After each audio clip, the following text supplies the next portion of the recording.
Tapi hal ini akan dapat terrealisasi setelah terjadinya atau terjadi perubahan peradaban. Kan ini kan ibaratnya kan masuk peradaban yang namanya Rupantoro. Orang hanya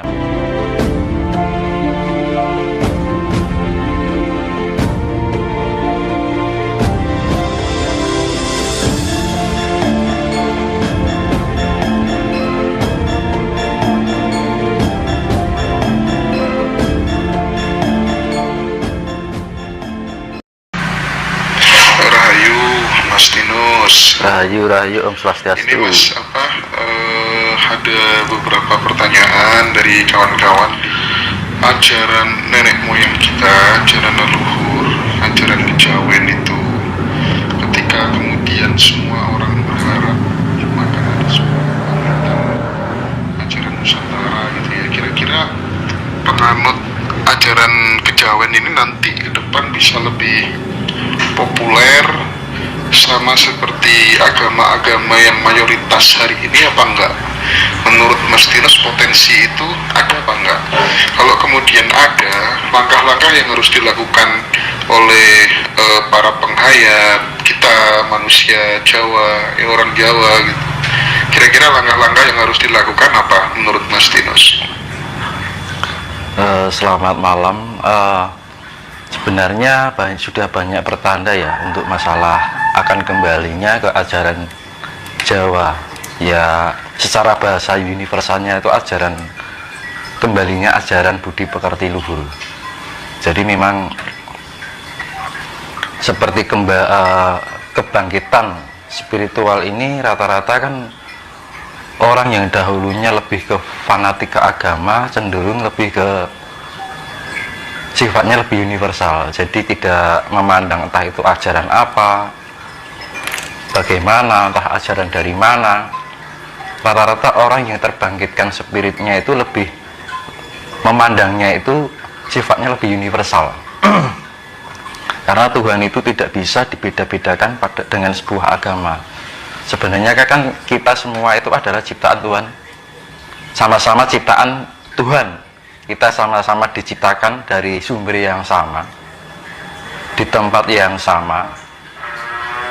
Namun dari berbagai banyak berdirinya agama dari entah dari daerah sana, daerah sini, dari suku sini, dari suku sana, akhirnya timbul sebuah perbedaan yang akhirnya mensekat-sekat sebuah ajaran itu akhirnya menjadi suatu ajaran yang sifatnya lebih menyempit, bukan mengajarkan sesuatu yang lebih meluas. Makanya kan kita perlunya pola pikir yang lebih luas. Makanya pola pikirnya orang Jawa itu lebih mengajarkan kita mempunyai pemikiran yang lebih universal tentang ketuhanan. Jadi memang kembalinya kan ada istilah dalam sastra Jawa, yaitu sabdanya Eyang Sabdo Palon itu kan pepestini nusa wis tekan janji kapitung 500 tahun bali marang agama budi kang madeg sawiji. Dalam arti akan kembalinya ajaran budi madeg sawiji, dalam arti itu satu untuk semuanya. Nah, jadi semuanya ajaran Jawa itu nanti akan menjadi suatu pedoman ajaran yang dianut oleh orang seluruh dunia. Tapi hal ini akan dapat terrealisasi setelah terjadinya atau terjadi perubahan peradaban. Kan ini kan ibaratnya kan masuk peradaban yang namanya Rupantoro. Orang hanya memandang hal-hal yang sifatnya materi, hanya sebatas kulit gitu kan. Yang dilihat hanya rupa-rupa atau hal yang sifatnya luar lah gitu. Jadi ini transisi perubahan menuju peradaban, yaitu namanya Asmoro Toro. Asmoro itu kasih, Toro itu artinya sifatnya meluas. Jadi memang dengan adanya perubahan ini nanti ya mau nggak mau alam yang menghendaki. Jadi kebangkitan Nusantara ini merupakan awal dari kebangkitan kedamaian di seluruh dunia. Nah, kedamaian di seluruh dunia ini akan menjadi ajaran budi dari Jawi ini akan menjadi pedoman. Jadi bukan berarti ajaran Jawa itu bukan berarti kita harus mengenal bahasanya atau mengenal istilah budayanya, tapi dalam arti cara pemikirannya orang Jawa leluhur kita dahulu itu kan lebih universal, tidak memandang agama ini, agama itu, tidak membedakan antara ini dan yang itu. Jadi kan banyak ajaran-ajaran Jawa itu sifatnya itu memberikan suatu kebijaksanaan di dalam kehidupan. Nah, untuk mencapai itu, alam itu akan melakukan sesuatu, yaitu apa? Bencana yang maha dahsyat. Jadi kebangkitan Nusantara ini tidak akan bisa terrealisasi jika bencana besar ini belum terjadi. Jadi masa-masa ini adalah masa-masa penyaringan. Jadi dibilang cokro panggilingan. Jadi memang seleksinya lebih ketat lagi. Pokoknya di tahun ini nanti akan banyak orang bertikaian, saling menyalahkan, saling menuding, saling menfitnah, saling menghasut. Itu akan terjadi. Itu bagian dari pertanda akan terjadinya perubahan peradaban. Ini seleksi sangat ketat sekali. Ibaratnya ini dalam istilah wayang, itu Sengkuni dan Durna itu lagi aktifnya. Ya, Sengkuni kan sifatnya kan suka memberi api-api, ya kan, menghasut sana, menghasut sini, memberikan api-api, sukanya memberi api-api. Pandawa kelihatannya sikapnya manis, sopan, tapi perilakunya itu memberikan suatu kejadian yang membuat satu sama lain itu timbul suatu pertikaian. Nah, ini yang dibahayakan. Karena memang perlunya kita kesadaran diri dalam sebuah spiritualitas itu, kita harus benar-benar sadar. Yang kita ajak bicara siapa, kita berhadapan dengan siapa, orang ini ngomong beneran atau enggak, ini bicaranya benar-benar dari hatinya atau hanya sekedar siasat belaka. Nah, itu sangat jeli sekali, karena di kedepan ini akan banyak hal seperti itu. Bukan ke depan, sekarang pun sudah banyak terjadi, dan besoknya itu akan semakin banyak lagi. Nah, ini bagian dari sebuah penyaringan alam. Memang itu sudah digambarkan di dalam pewayangan yang namanya Perang Bratayuda Jaya Binangun. Nah, di saat perang mendekati Perang Bratayuda Jaya Binangun itu memang aktivitas dari Sangkuni dan Durna itu begitu keras. Bagaimana caranya? Karena apa? Sangkuni dan Durna itu nanti kalau Kurawa ini sampai kalah, maka dia akan mencapai kehancuran juga. Nah, makanya kan dia Durna dan Sangkuni ini bersikeras bagaimana caranya untuk menggagalkan atau mengalahkan Pandawa itu. Makanya ini memang nanti terjadi fitnah, hasutan, mengapi-api orang lain agar ini saling bertengkar, satu sama lain saling bertengkar. Nah, itu makanya perlu kebangkitan spiritualitas ini agar terbangkitkan kesadaran manusia agar lebih eling apa? Dengan pikiran kita, prasangka kita, karsa kita, perbuatan kita, ucapan kita. Makanya kan kita diperlukan banyak melakukan hening, henung, karena memang kejadian ini sangat dibilang lembut, ya bisa lembut, nedas gitu. Jadi lembutnya itu lembut, akhirnya nedas juga gitu. Makanya kan lebih hati-hati dalam kelembutan itu, karena ini banyak hal yang sifatnya lembut tapi dibalik kelembutannya itu menyakitkan. Nah, yang diwaspadai itu karena memang ini pertandanya sudah banyak, tapi kedepannya semakin banyak. Nah, terus Durna itu sifatnya dia kan seorang pandita, dia sebagai pandita tapi sifatnya menjerumuskan, jadi tidak ada, jadi panditanya itu mempunyai tendensi.